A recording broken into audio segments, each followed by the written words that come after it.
Tubi's Super Bowl Ultra HD live stream plan is bold, but can it deliver? Prime's wildcard game gets its best NFL rating yet. Vizio jumps into SVOD bundles and consumer AI research. Listen on.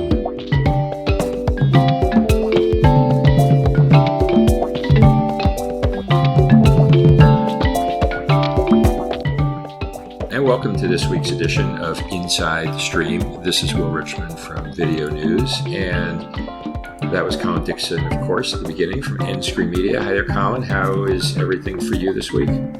It's great. Recovering from all the CES news last week. There was so much going on at that show that kept me busy, but been a bit quieter week this week, but we've seen some really interesting announcements, and we're going to do a sort of round the horn today, right?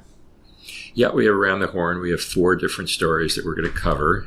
And as you mentioned at the beginning, we're going to get started with Tubi and some pretty bold news in Super Bowl streaming.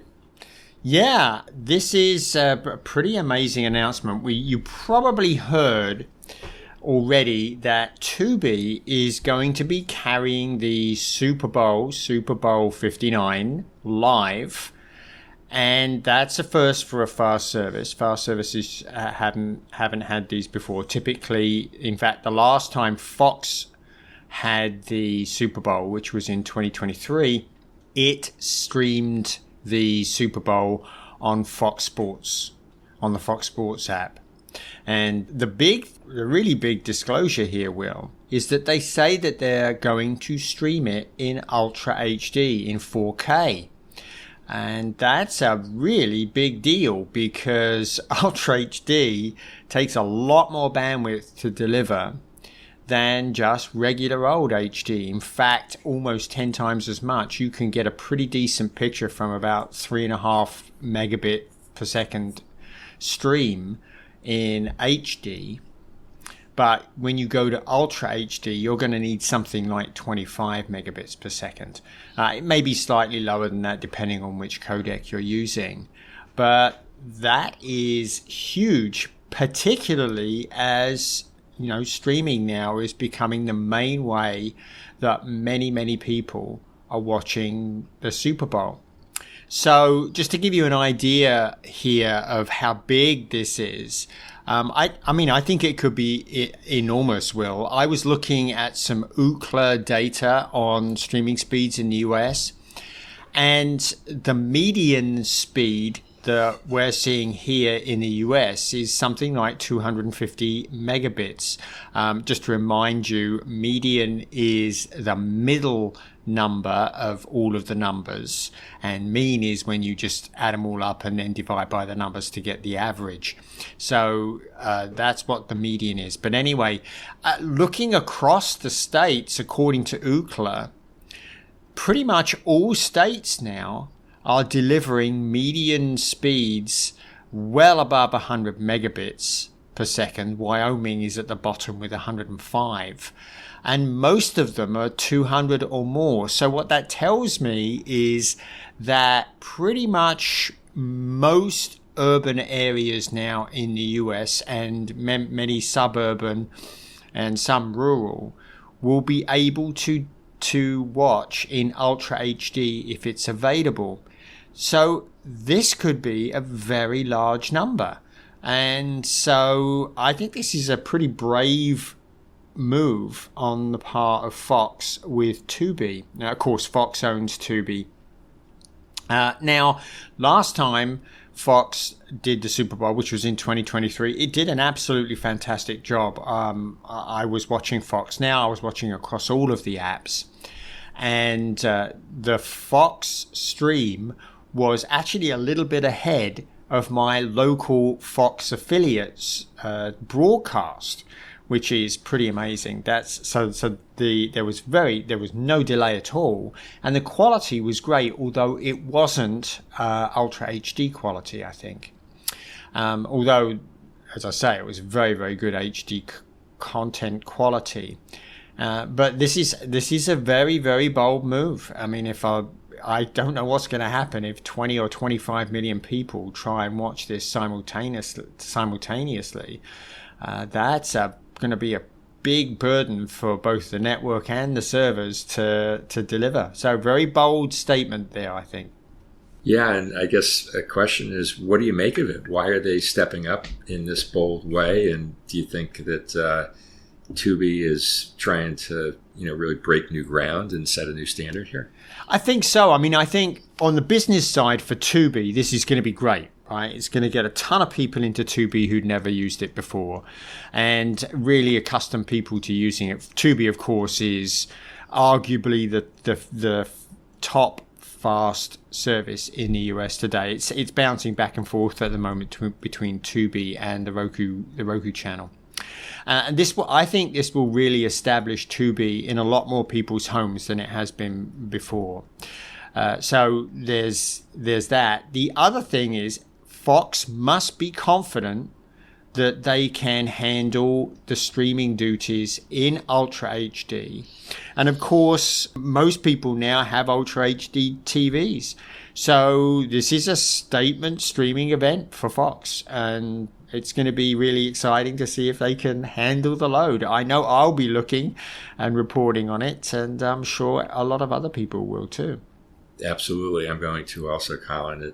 It sounds like another kind of exciting milestone in the making for streaming and for streaming sports in particular, as we've been chronicling here on Inside the Stream about how live sports has continued to move into streaming. This is feels like yet another big milestone coming. It is. And when you think about it, Will, there is a big possibility that a lot of people will now opt to watch with Tubi rather than watching their local broadcast channel, because although Next Gen TV has rolled out in many markets, many of those Next Gen channels are not broadcasting in Ultra HD yet. They're just simulcasting what is broadcast on the regular HD channel.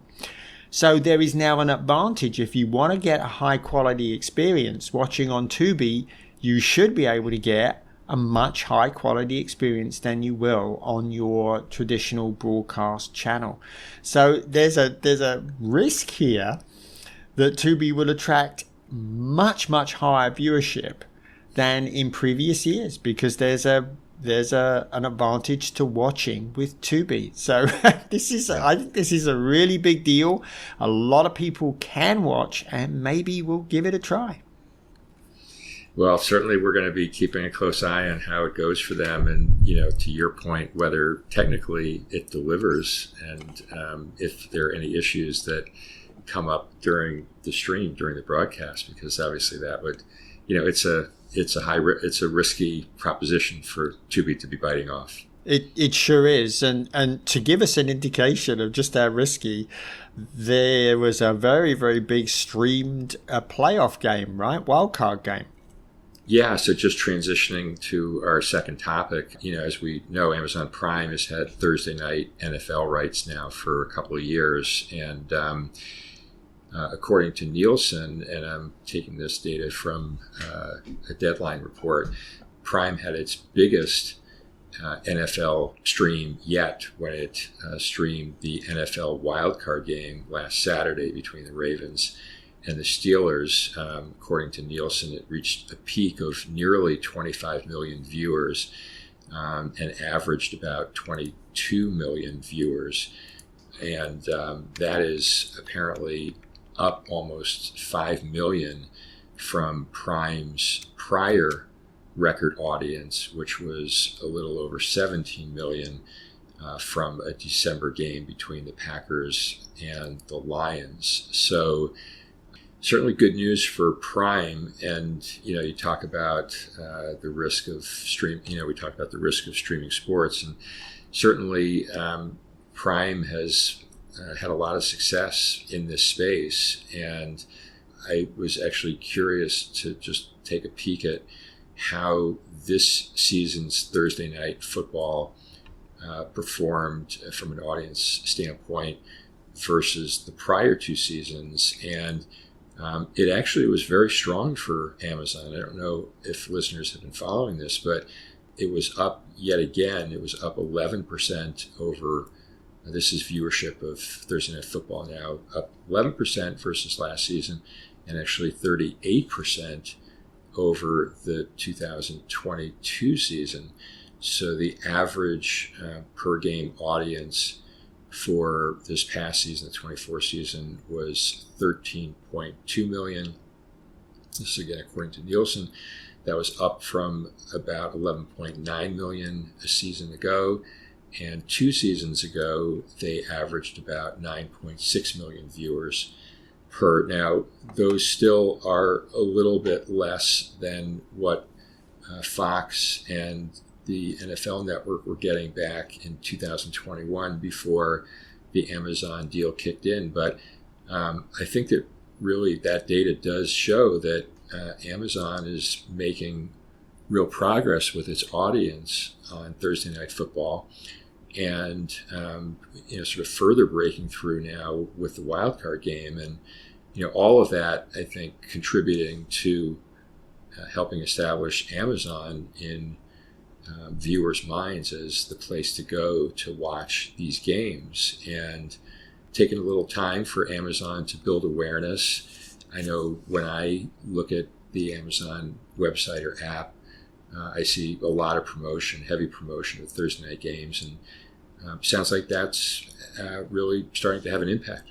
Yeah, and a couple of comments here, Will. The first was that pretty much went off without a hitch. I was snooping around trying to find out if there was anybody having any problems with it, and apparently there were no problems with this delivery over the weekend. This 26 or 25 million people that watched had no problems at all, which is a statement that Amazon is figuring this stuff out and figuring out how to reliably deliver to a live stream to a lot of people. The other thing that really hammers home here is just the reach that Amazon can deliver. So many people have Prime now. Last time I looked, I think it's over 100 million folks have Prime accounts. That's enormous reach. And that basically means that, for the NFL, this is a great way of reaching audiences that maybe have disconnected from traditional media. And the NFL, of course, is a master at this, doing the Christmas Day games with Netflix. I mean, who has better streaming reach than Netflix? Basically nobody. And that's a worldwide reach. So it's a great way of building your audience and making extra money because, of course, they're going to pay you millions, tens of millions, hundreds of millions for the rights to broadcast to stream those games. So, both this is good for NFL, this is good for the streaming services, and I think this is good for consumers because now we're beginning to, I think, really trust streaming as being able to deliver the massive audiences that traditional TV has been able to deliver in the past. So all points in the right direction, I think, for streaming sports. We just have to see how Tubi does with this Ultra HD stream. Right. Back to Tubi, of course. So certainly I agree with all of what you just said there with Amazon and with Netflix and the larger landscape of streaming sports. We want to also touch on some new data from our friends at Hub Research that they released this week related to consumers' attitudes toward AI. Yeah, and some great data from John Gungak and the team there at Hub. And basically, they've done a survey of a group of adults in the US about their attitudes to AI, particularly in media.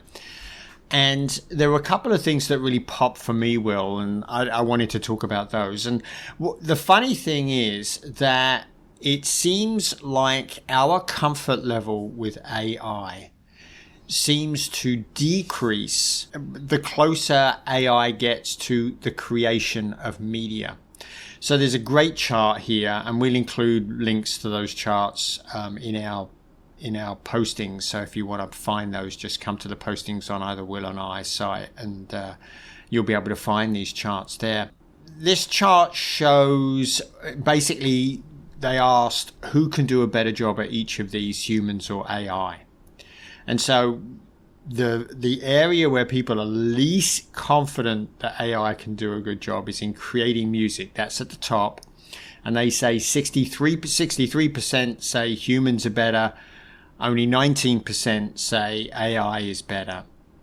And it goes all the way down to video editing to create backgrounds and to create show descriptions. Those are the two that people are most confident that generative AI can do a better job. 51% for the video editing and 44% for the create show descriptions. So I thought that was very interesting, Will, because what this data shows is that people are still uncomfortable, I think, with the idea of generative AI being used to create content that they consume directly. And they're much more comfortable with it doing sort of more mundane things like editing and creating show descriptions.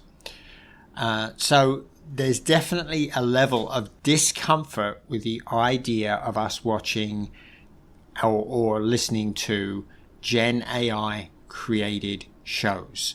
So that I thought was one very interesting point. And I'll pause here just for a minute because I think there's some related data that you saw in that report that's pertinent here too, right?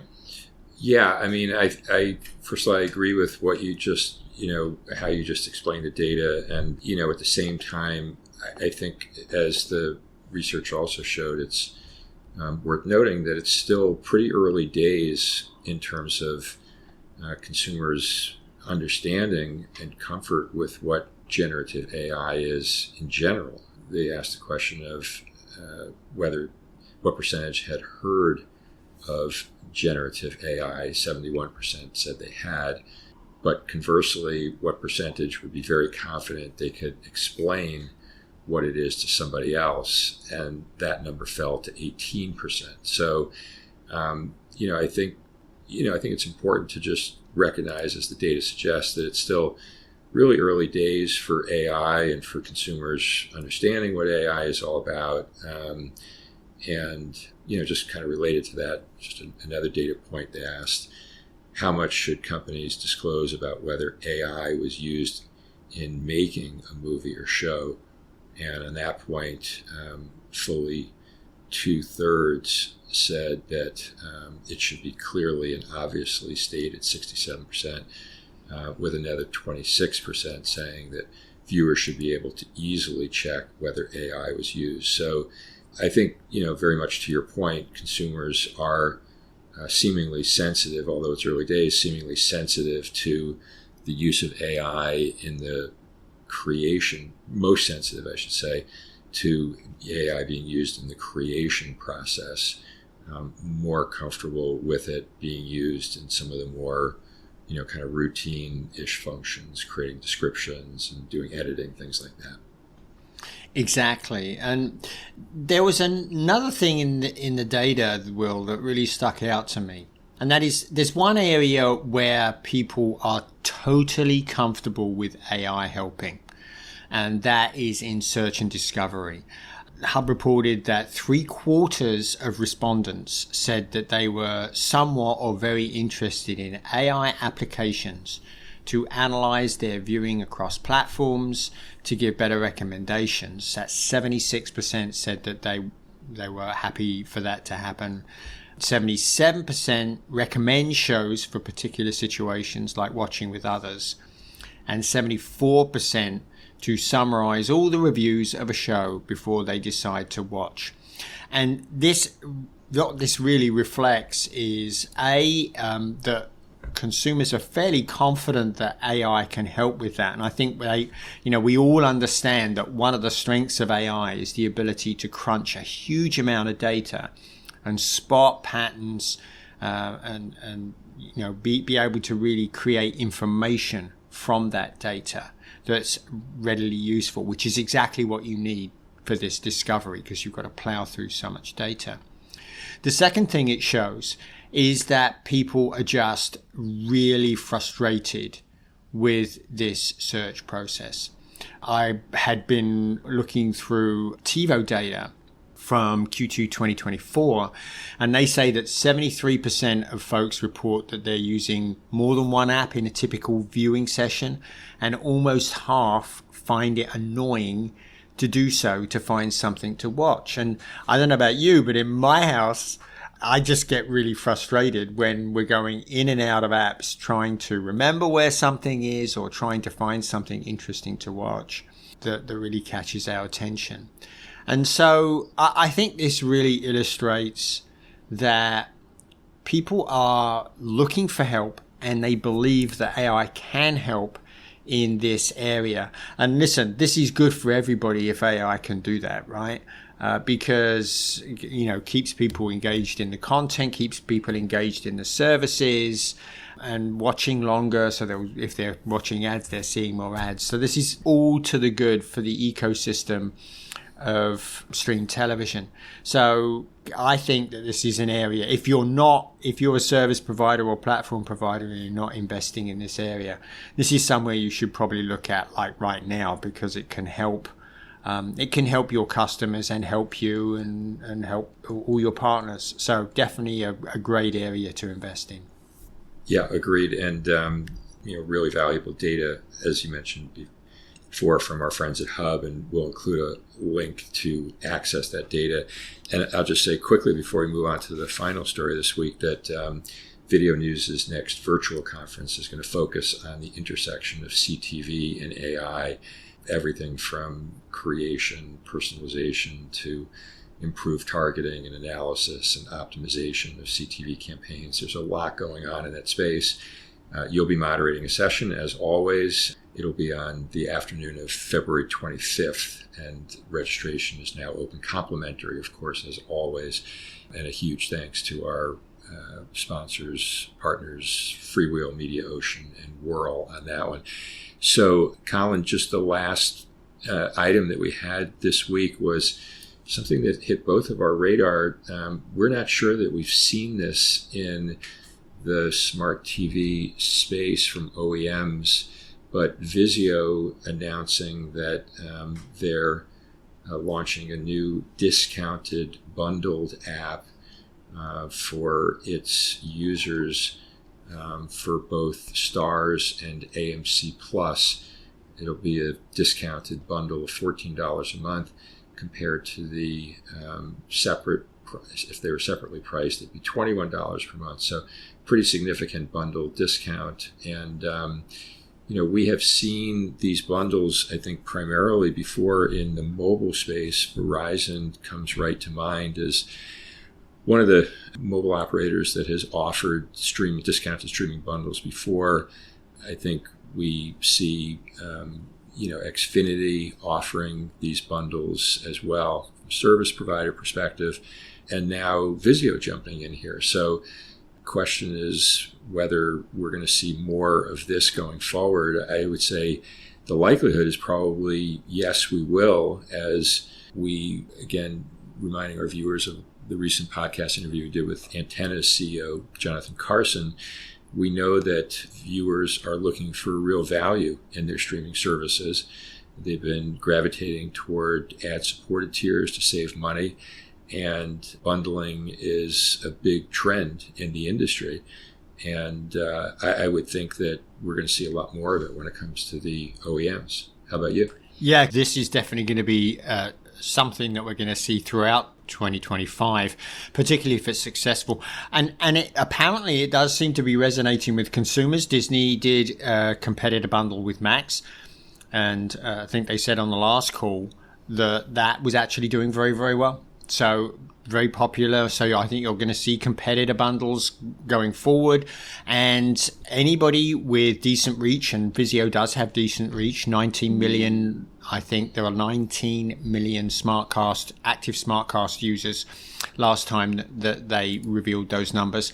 I don't know if we're ever going to see those numbers again now they've been bought by Walmart. We'll have to see how Walmart reports on Vizio's progress. But anybody with a decent reach, I would expect Roku to get very active in this space, because of course they've just announced that they have 90 million active Roku users. They crossed that barrier during the last quarter. So yeah, very, very good space, I think, for everybody to be active in. It's good for everybody in the ecosystem of streaming as well. So yeah, big thing for 2025, I think. Yeah, and so we've covered a lot of ground this week, Colin. Everything from Tubi and NFL, Amazon Prime, Hub, AI Research, now the Vizio bundle. Anything more that we should be mentioning before we let our listeners go this week? Nothing, except I wonder if it's going to be Kansas City that we're watching in the final again, and if they can pull it off, if they can pull off the 3 in a row. And I would say I would bet on them from my standpoint, if I were a betting man. You? They certainly look pretty strong again this season, Will. So I don't know. Betting against them might not be that smart. Exactly. Well, let's leave it at that for today, Colin. Thanks, everyone, for listening in on this week's edition of Inside the Stream. And thanks to you, Colin, as always. Great conversation. And we will see you all again next week.